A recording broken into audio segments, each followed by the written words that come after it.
Hi, my name is Judy Bello, and I wrote one of the chapters in the book, China Changes Everything. I chose to write about the ecological work that is going on in China. I called my article China, Terraforming for the 21st Century.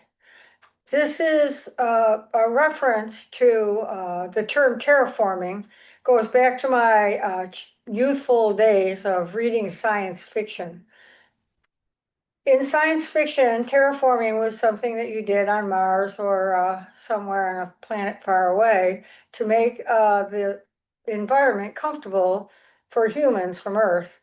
And it was at the time wasn't aware of it, but it was an allegorical setting that reflected colonization as it was being practiced here on Earth. And you can see examples of it in Israel and some countries in Africa, where the colonizing country comes in and changes the flora and fauna to suit their purposes. In China, however, they're doing something really special, which is they're using these same techniques and really at their best scientific uh, manner to change the environment of areas inside China so the people who live there can be more comfortable and can live a better life.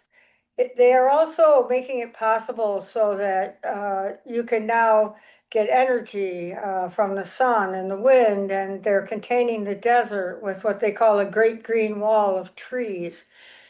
And there are just very many projects they have going like this. So when I wrote the article was before I visited China, maybe immediately before. And so I was thinking of this context, but when I went to China, I was actually able to see these projects in process.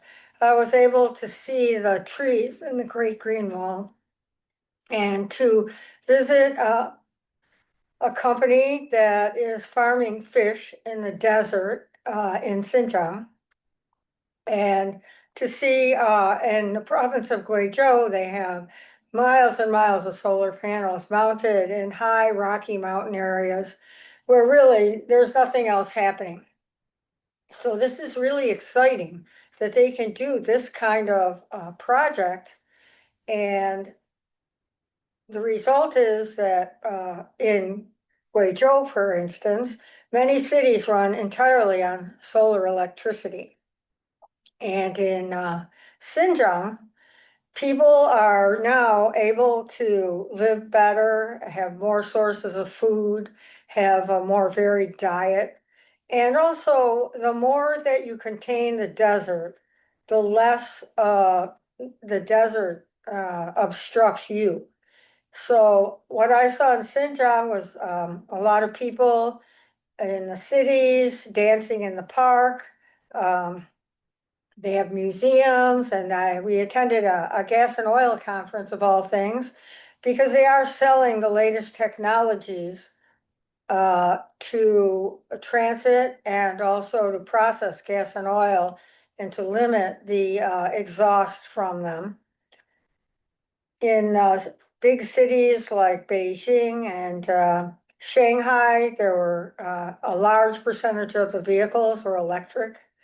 So you can really see that the Chinese are working on these ecological projects. And the desert is a special example because they're using wildlife to actually change the quality of the earth or of the soil. So they use a variety of techniques, the trees, they have little rice straw patches they put on the ground to hold the sand in place. And they are now introducing animals into the desert that will renew certain kinds of flora. And so these are really fantastical projects. And they do match what I saw back in the day. So it's very exciting to me that they're using this on behalf of their people and as part of their poverty alleviation program. So I hope that you'll read my story, and I also hope that you'll read the book, because indeed, China does change everything. Their perspective is new, it's positive and supportive of the people in their own country and also around the world. Thank you.